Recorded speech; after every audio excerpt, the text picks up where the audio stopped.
Once upon a time in the ancient kingdom of Israel, there lived a powerful and ambitious queen named Jezebel.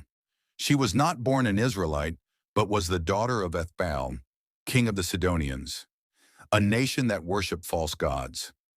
When Jezebel married King Ahab of Israel, she did not adopt the worship of the one true God. Instead, she brought her pagan religion with her and used her influence to turn the hearts of the people toward Baal, a false god of fertility and storms. Jezebel wasn't just a queen, she was a force behind the throne.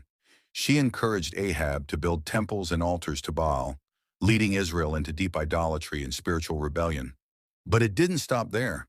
She began to persecute the prophets of God, ordering them to be hunted down and killed. The land of Israel was in spiritual darkness. Then came Elijah, a bold prophet of the Lord. He challenged 450 prophets of Baal to a contest on Mount Carmel. Whichever god answers by fire, he is God. Baal's prophets shouted and danced all day, but no fire came. Then Elijah prayed, and fire from heaven fell, consuming his offering. The people saw and cried out, "The Lord, he is God!" Jezebel was furious. She vowed to kill Elijah, forcing him to flee into the wilderness. But God still had a plan. Time passed and Jezebel's wickedness only deepened. When a humble man named Naboth refused to sell his vineyard to King Ahab, Jezebel plotted his death by false accusations and murder.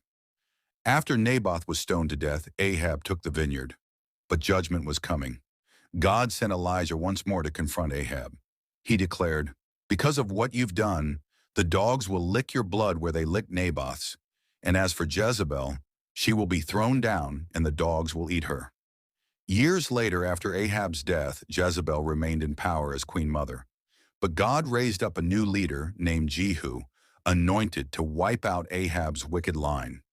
When Jehu rode into the city of Jezreel, Jezebel watched from a palace window. She painted her eyes and adorned herself regally, mocking him as he approached. But Jehu looked up and shouted to her servants, "Who is on my side?" At his command, they threw her from the window.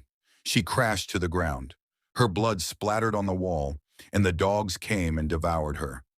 When they went to bury her, only her skull, hands, and feet were left, just as God had spoken through Elijah.